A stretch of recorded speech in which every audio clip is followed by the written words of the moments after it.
Hola familia, esta mañana mismo he tenido una sesión en la que la mamá me iba contando cosas de su hija, de avances que había tenido en esta semana desde que nos vimos. Y me iba diciendo, en realidad no sé por qué te cuento todo esto, porque tú eres logopeda y estamos aquí para trabajar el lenguaje de la niña, para que hable más, ¿no? Por eso están conmigo en principio, porque la peque de 2 años y medio está hablando poquito, está diciendo palabras aisladas y está hablando poquito, y hay más temas. Y esos temas tienen que ver con otras áreas, las cuales esta mamá, y me lo he encontrado con otras familias, que me lo explican y me dicen, pero no sé por qué te lo explicamos, porque tú eres logopeda, por lo tanto tendríamos que estar hablando de lenguaje.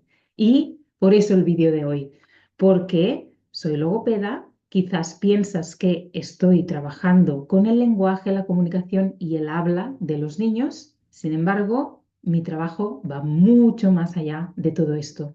¿Y por qué? Te lo voy a contar en este vídeo. En primer lugar, porque mi enfoque ya es diferente de la logopedia tradicional de yo con un peque en una sesión trabajando ese lenguaje del peque. Y yo no hago esto, realmente lo que hago en las sesiones, acompañamientos individualizados con familias o lo que quiero conseguir con todo lo que hago aquí en el canal, con todos los vídeos que creo, los artículos en el blog, las charlas y talleres que doy para centros, para escuelas, para familias, para profesionales, incluso para algunas universidades.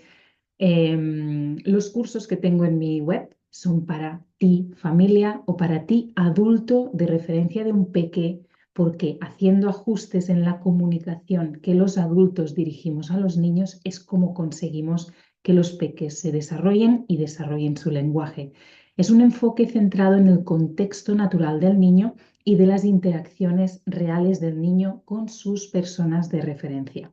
Por lo tanto, yo no trabajo con el niño, que eso sería un trabajo uno a uno que se daría, por ejemplo, una vez a la semana, una oportunidad de la logopeda trabajar cosas con el peque, en comparación de todas las oportunidades que se dan cuando la logopeda y yo trabajo con la familia o con el entorno o con las educadoras, con los cuidadores de referencia de este niño, abuela, tías, y estos adultos son los que tienen las herramientas, los recursos, la información, saben por qué camino van, como esta semana mismo tenía sesión con otra familia que acompaño desde hace 2 o 3 meses y ellos, los papás, decían qué diferentes estaban ahora, antes de empezar, ahora, que tienen el conocimiento, tienen la información, saben de qué manera están impulsando el lenguaje de su hija cada vez que están en interacción, comunicación con ella y las preocupaciones han cambiado completamente. Ahora ven los cambios en su propia hija y ellos tienen el poder, digamos, ¿no? De darle esta comunicación tan rica. Bueno, esto por un lado, mi trabajo como logopeda especialista en entorno natural e interacciones reales de los peques con sus adultos de referencia y las tantas oportunidades que el día nos da. El niño está aprendiendo en todas las rutinas de su día, en todos sus contextos importantes, familiar y escolar. Y otra vez, si este contexto conoce sobre todo esto y sobre estos ajustes que podemos hacer en nuestra comunicación para favorecer su lenguaje, es la manera de hacer que este aprendizaje, este desarrollo se dé de manera constante, adelante y con un mayor grado de generalización de todo este aprendizaje por parte del niño. Eso por un lado, ¿de acuerdo? Por otro, el porqué de me interesa saber todo el desarrollo de la niña o del niño, sus avances en todas las áreas, es porque los niños y sus capacidades y sus áreas de aprendizaje o sus áreas tipo lingüística, cognitiva, física, o sea, movimiento, motriz, sensorial, no son áreas compartimentadas como se ha pensado y se ha trabajado así durante mucho tiempo y todavía se trabaja así, que cada especialista está ahí intentando tocar una tecla motriz, cognitivo, lenguaje, ¿vale? Entendamos que el niño es un todo y todas sus áreas están interrelacionadas. Y precisamente la neurociencia, y en este caso Francisco Mora, que lo cito muchas veces, comenta cómo la emoción es tan importante en el aprendizaje, o sea, no tanto la capacidad cognitiva que tenga el niño, que claro que es importante, pero si hay emoción, hay aprendizaje. Entonces, a la hora de comunicarnos con nuestros hijos, no olvidemos que tenemos que poner emoción. ¿Y qué pasa con esta emoción? Que a veces se nos va porque estamos preocupados, porque el peque tiene algún reto en su desarrollo, en el lenguaje, y nos apaga un poquito y nos preocupamos y nos vamos por caminos que hacen que nos comuniquemos y relacionemos con nuestros hijos de una manera que no tiene esa emoción, porque estamos como intentando ayudarles con ciertas estrategias o actividades que a lo mejor no es el camino. El otro motivo por el cual me interesa saber todo el desarrollo de la niña o del niño es porque la comunicación, que sí, que es mi especialidad, la comunicación y el lenguaje como logopeda y como logopeda en comunicación y lenguaje en atención temprana en edades tempranas, hasta los 5 o 6 años, desde nacimiento, es porque realmente la comunicación es la base de todo, de todo, de todo el aprendizaje, de toda la relación, de todo lo que nos pasa. La comunicación es la base. Cuando yo me relaciono con personas, me estoy comunicando. Cuando me relaciono como niño con otros iguales, me estoy comunicando. Como cuando me relaciono con mis padres, con mi abuela, en la escuela, me estoy comunicando. La comunicación es la base de todo. Y la comunicación empieza desde bebés. Por eso de decir que la logopeda no puede empezar a trabajar sobre el lenguaje o comunicación del niño hasta que sea más mayor.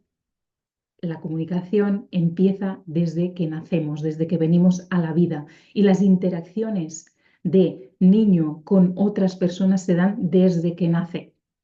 Por lo tanto, podemos ver ya cómo están yendo esas interacciones, esas comunicaciones.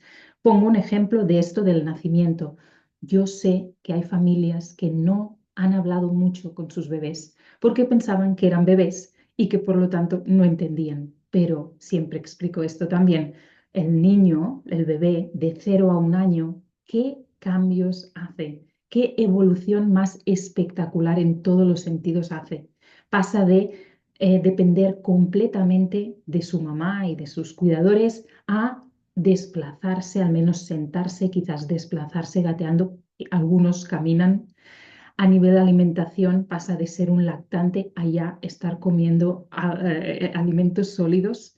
Pasa de pues no decir nada y no hacer ni incluso algún sonidito a primeras palabras al año. ¿Cómo pasa todo esto? Y entender sus rutinas, entender juegos, entender muchas cosas, ser capaz de estar en diferentes contextos con diferentes personas. ¿Cómo puede suceder esto si el pequeño no está expuesto a una comunicación y personas que se dirigen a él que le hablan? Por tanto, entendiendo esto desde nacimiento, veríamos que es importante hablar con nuestros bebés. Eso por un lado, que por cierto, tengo otros vídeos donde he hablado de la importancia de la comunicación con nuestros bebés. Lo puedes encontrar aquí en el canal. La otra cosa sobre la importancia de la comunicación como la base de todo es la comunicación del propio niño hacia el exterior. El niño, niña, se comunica. ¿Cómo lo hace? Desde nacimiento. ¿Por qué etapas pasa? Sonidos, balbuceos, gestos, primeras palabras, palabras que no se entienden, una especie de jerga, habla en su propio idioma. Todo esto es comunicación y debemos entender qué es comunicación. Y es verdad que cuando el peque tiene desafíos comunicativos, le va a costar comunicarse con su entorno y por lo tanto puede ser que aparezcan conductas, por ejemplo, de pegar, de morder, de no saber cómo comportarse o cómo relacionarse con los demás. Por lo tanto, es importante entender la comunicación del niño. Tercera cosa en relación de por qué la comunicación es la base de todo, porque nosotros, los adultos, también nos estamos comunicando con este niño y la manera como nos comunicamos con el niño tiene un impacto. Vamos a ver un extremo muy extremo. Por ejemplo, no hablar al niño, no hablarle mucho. He visto familias que no hablan mucho con sus hijos porque son personas de pocas palabras. Pero si un niño, pongamos el caso, que he visto algunos Algunas situaciones así. Niños que están cuidados por sus padres, que no van a la guardería todavía. Estamos hablando de niños de 1 año y medio, de 2 y medio, todavía no van a guardería y están con sus padres. Y son padres poco habladores. Pues tenemos muy poco input de lenguaje, tenemos muy poco lenguaje que se dirige a este niño, ¿vale? Esto por un lado. Pero hay mucho más que decir sobre esto, la manera como hablamos a los niños, qué cosas les decimos, qué mensajes les damos. Estamos hablando sobre ellos, de cosas que les pasan y ellos pensamos que no nos entienden porque son pequeños, pero están entendiendo y nos están escuchando hablar de ellos con etiquetas, diciendo, por ejemplo, es que me parece que, o el mismo no habla, es que no habla. Estamos en el parque, llegamos, la niña decimos que no habla y le decimos a una persona, es que él no habla. Y la niña escucha, no habla, pero ella se está comunicando, de alguna manera se está comunicando. Todo eso es importante. El lenguaje que reciben de nosotros, las palabras, las no palabras, también nuestras actitudes, todo esto es comunicación, por eso es la base de todo. Y la cuarta, que quería explicar sobre esto de la comunicación es la base de todo, relacionado con realmente los estudios que se han hecho de mamás con sus hijos pequeños, el lenguaje que dirigen las mamás a los peques está estudiado que tiene unos ajustes que son muy favorecedores para el desarrollo del lenguaje del niño. Hay unas características en el lenguaje de la mamá que son favorecedoras.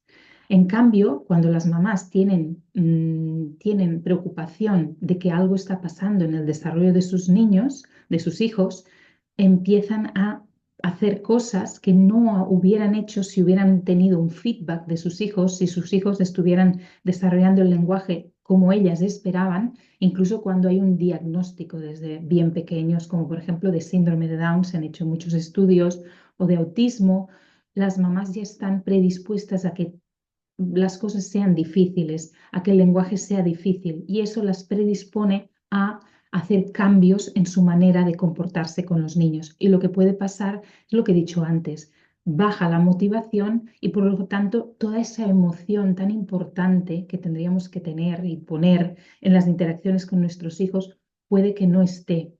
Y empiezan a haber muchas características en el lenguaje de la mamá, y digo mamá porque los estudios se han hecho con mamás y hijos, pero puede pasar con los papás, puede pasar con las abuelas, lenguaje que dirigen a sus hijos o nietos o sobrinos por los cuales están preocupados. ¿Qué ejemplos tenemos? Pues, por ejemplo, empezamos a pedir que digan, empezamos a corregir explícitamente cosas que dicen que no están bien. Hacemos muchas preguntas y preguntas que están en realidad testando si los niños están comprendiendo. No son preguntas realmente que interesen al niño ni que nos lleven a ningún lugar.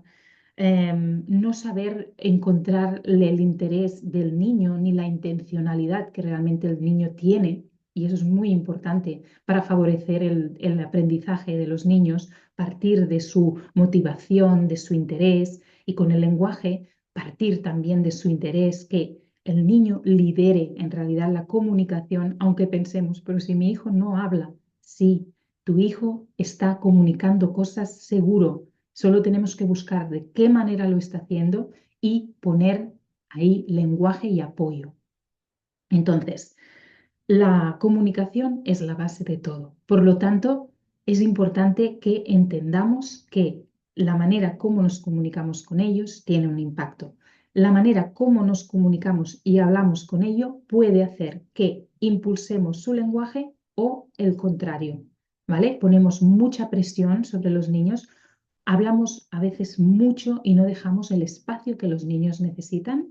Esta semana mismo también viendo vídeos de interacción de familias con sus hijos y he visto, por ejemplo, un ejemplo de que la mamá dice algo, hace algún gesto, la niña parece que no está escuchando, que está mirando otra cosa, pero pasan unos cuantos segundos que otra mamá ya hubiera hecho una pregunta más o hubiera hecho un comentario más y no habríamos dejado el tiempo que esa niña necesitaba, que son bastantes segundos, y la niña finalmente repite y dice o hace algo de lo que la mamá estaba haciendo. Y esto lo vi en varias ocasiones del vídeo. Por lo tanto, ¿con qué nos quedamos con el vídeo de hoy? Pues que el trabajo al menos mi trabajo como logopeda especialista en comunicación temprana y interacciones de los niños con sus personas de referencia, es la base de todo, es la base de todo el desarrollo del niño a nivel cognitivo, lingüístico, emocional. Si sabemos qué es lo esperable en cada etapa, que eso es otra cosa, ¿eh? O sea, cada etapa de nuestros hijos hay cosas que son esperables, pero a veces porque somos papás primerizos o el primer hijo que tuvimos no le pasaron estas cosas y no lo vivimos, pensamos que es algo raro de nuestros hijos, por ejemplo, esa conducta. Muchas mamás me están diciendo esta semana que el peque de 2 años y medio, aproximadamente 3, pues que a lo mejor ha pegado o a lo mejor no se está comunicando y relacionando bien con los otros niños. Tenemos que entender que hay una etapa de 2 a 4 años en que estas cosas suceden, que los peques se relacionen con los otros a veces de una manera brusca. Tenemos que entender que son etapas del desarrollo y sobre todo de qué manera lo acompañamos, porque no es lo mismo enfadándonos y riñendo al niño, ¿qué has hecho? ¿Por qué has hecho esto? No se pega y este tipo de cosas, a comprender el momento de desarrollo en el que está y poder verbalizar de una manera más adecuada esta conducta, esta emoción que hay detrás, esa necesidad del niño de algo que hay detrás. Y todo esto que puede parecer cosas, por ejemplo, por eso esta mamá comentaba, ¿no? Tú no eres psicóloga, me decía, ¿no? Y realmente no soy psicóloga, pero entiendo mucho sobre desarrollo infantil, también como mamá que soy, también como que desde hace unos 12 años que estoy totalmente entregada a todo lo que son la crianza consciente, respetuosa, la comunicación consciente, la comunicación no violenta, el entender el desarrollo del niño, las necesidades del niño en cada etapa y cada particularidad y cada niño que es diferente de los otros. Por lo tanto, creo que sí que tengo una comprensión bastante amplia y con detalle de las diferencias que hay entre los niños y que va más allá de lenguaje, de lo que podamos pensar de una logopeda hablamos de lenguaje, de cómo habla. No, el lenguaje para mí, y así empiezo muchas charlas y está en mis cursos y en los artículos, el lenguaje es muy grande. El lenguaje no solo son palabras, el lenguaje es la comunicación, cómo nos relacionamos, cómo nos comunicamos. Los silencios, esos son lenguaje y son muy importantes para la comunicación y para impulsar el lenguaje precisamente. Y mira, hablando de esto, pues la comunicación la explico como un árbol y lo que es más importante del árbol son las raíces. Y en las raíces no hay ni una palabra, ni palabras ni frases. En las raíces hay conexión, hay juego, hay movimiento, hay escucha, hay observación, hay muchas cosas en las raíces, que es lo que tenemos que regar como adultos de estos peques que están aprendiendo y desarrollándose gracias a nuestro acompañamiento. Esta información sobre el árbol la puedes encontrar en dos de mis cursos actualmente. Está el taller sobre el árbol de la comunicación, que la verdad es que a todos les gusta. He tenido personas últimamente, compañeras de hace tiempo, que me han dicho que si podían usar la metáfora del árbol y yo les he dicho que claro, que además la metáfora del árbol, bueno, yo la descubrí también de una manera explicada por parte de la NHS, que es la Seguridad Social del Reino Unido. En el Reino Unido dan servicio a las familias con peques con desafíos en el lenguaje. Normalmente dan un servicio a la familia de unas pocas sesiones y les mandan también algunos vídeos para que comprendan ciertas cosas. Y había un vídeo que era el de la comunicación como un árbol y me gustó mucho, lo adapté y yo lo explico a mi manera, ¿no? En las raíces del árbol de la NHS, pues hablaban de unas cosas y yo lo hablo de otras maneras. Además, en la NHS está en inglés y no es un vídeo que esté público y el mío, pues lo encuentras en mis cursos en estos momentos. Lo encontrarías en el curso de Aprender a hablar es increíble y en el de estrategias estrellas para impulsar el lenguaje de tu peque. Te lo dejo en la descripción. Y por último, pues eso, un poquito que no se me olvide. Eso, una cosa que quería decir es eso, a veces no necesitamos varios terapeutas que están trabajando con el niño en las áreas compartimentadas, especialmente en estas edades tempranas, si encontramos a la persona que nos pueda acompañar en esta mirada global del niño, en que su comunicación está totalmente relacionada con su conducta, con sus emociones, con la manera como se relaciona con los adultos, con los niños, que a veces puede ser diferente, lo que esperamos de ellos y sobre todo cuál es este lenguaje por nuestra parte, lenguaje que es muy, muy amplio, esta comunicación que dirigimos a los niños, que sea realmente respetuosa con sus ritmos y a la vez impulsora de todo este desarrollo de su lenguaje. Así que comprender, respetar, validar y dar los apoyos y el acompañamiento que el niño necesita en cada momento. Y así el peque se desarrolla a nivel comunicativo, cognitivo, emocional y feliz, que eso es una palabra que familias me han dicho muchas veces. Después de hacer estos ajustes, me dicen que el peque se le nota más feliz, como que está más contento, como que está más comunicativo. Claro que sí. Pues te dejo información para que puedas seguir investigando sobre todos estos temas, tanto con mis cursos como con otros vídeos de aquí del canal, como artículos en mi blog. Y nos vemos en el próximo.